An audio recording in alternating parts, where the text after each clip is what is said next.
Hello and welcome to Zu3D. We can take pictures by pressing this red capture button up here. Each image we take appears down on the timeline. As we move our character, we can see the last frame we took overlaid upon the current live image from the camera.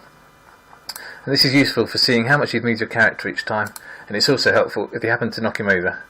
You can see where your character was and put him back in the same place. As well as pressing the red capture button to take pictures, you can also press number 1 on the keyboard to take one picture, 2 to take 2 pictures, and so on. If whilst you're animating, you accidentally take a picture of your hand, like I've just done, you might not realise, you might carry on filming, but you can always step back through your film, find the frame with your hand in it, and press the yellow dustbin to delete it. And then we can carry on going. Now at any point in time, we can watch back our film so far. So we just jump back to the beginning and then press play to see our film. And there it is. At the moment we can see every single frame in our film on the timeline, but if we use this slider over here we can zoom out and see all those frames grouped together as a clip. And now I can copy that whole clip and paste it and then move it around on the timeline. With it selected, I can press this reverse clip button down here, and that reverses the order of the frames in the second clip. So when we watch our film now, we get his arm going down and coming back up again. And I can copy and paste that a few more times. Like this. You can also join clips together, so we can select multiple clips and press this join button to join them all together. So if we zoom out now, we can watch our whole film, like so. You can speed up and slow down your film. So if you made it too fast, you can slide this slider towards the tortoise. You can also click on the tortoise, and it will play back more slowly.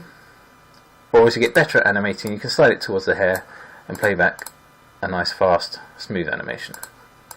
Now you can carry on doing that, adding more to your film, but you can also add in sound effects and music. So we go on to the Sound tab up here and click on Import. Zu3D comes with a whole library of different music and sound effects and ambient background tracks. But for now I'm going to choose some music so we can preview it. And we're happy with it, so we press Import. Zu3D brings it into the project sound library up here, and then we can just drag it down onto one of the audio tracks. You can see the waveform of the sound, which is great for animating because it means you can see when events are happening in your music or narration. Now that music is much too long for our film, so I'm going to select it so it goes yellow, and get the red play cursor where I want to cut it, and then click on the scissors over here to cut it. That's now cut it into 2 separate pieces. I can select the second one and click on the yellow dustbin to delete it. To make it fade out at the end of our film, we just grab a fade and drop it in over the end of the music here. With the sound selected, you can adjust the length of the fade by clicking and dragging there. You can also hover over the top edge of the sound and click and drag to set the volume of the sound. All of these video tracks are customizable. The height's customizable, so you can click and drag to adjust the height. It makes it easier to see what you're doing here. So when we watch our film now, there's our music.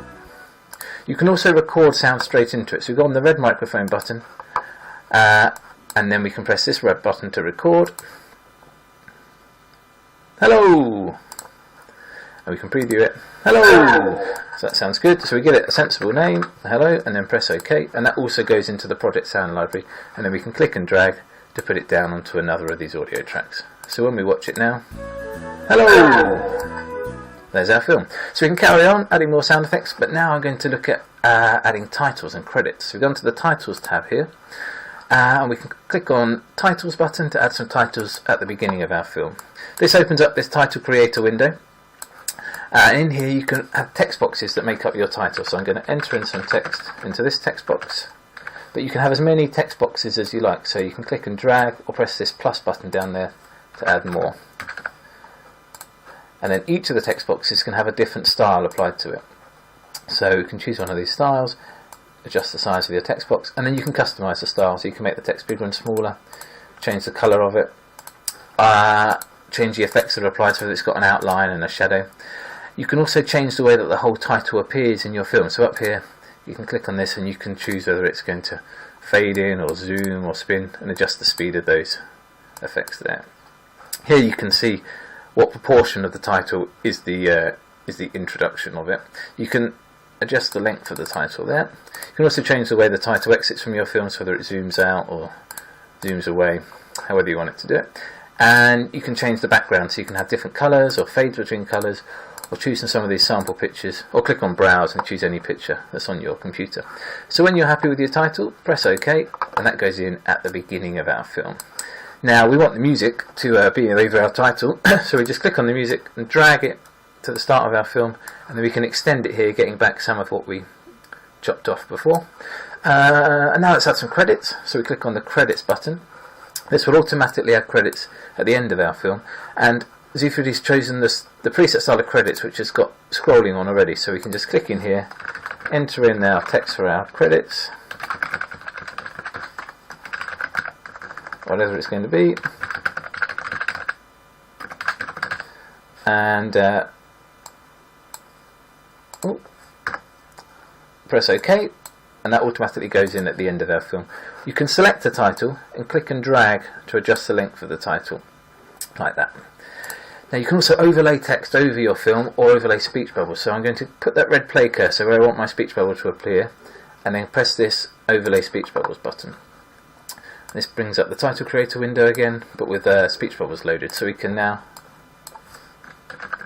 enter in some text for our speech bubble, and again we can customize it, make the text bigger and smaller, move it around. You can flip the speech bubbles around or choose from a variety of styles of speech bubbles. When you're happy with this speech bubble, press OK, and that goes into our film here. We can click and drag to move it around. Now the fade, like the same way that we drop the fade on the end of the sound, you can drop the fade in on the joins between clips, like this. So when we watch our film back now, hello! There it is. That last title was a bit quick, so we can select it. You can either right click and say edit title, or with it selected you can press this edit button up the top here, and you go onto the animations tab here and slow down the scrolling like that.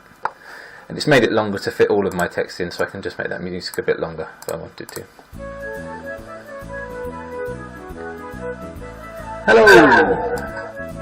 And then when you're finished, you can press on this export button here, export your film as an MP4 file, and then upload it either to the Zu3D online animation gallery or to YouTube. So that's all the key features of making a quick animated film. In more advanced tutorials we'll look at the green screening tools and the drawing tools.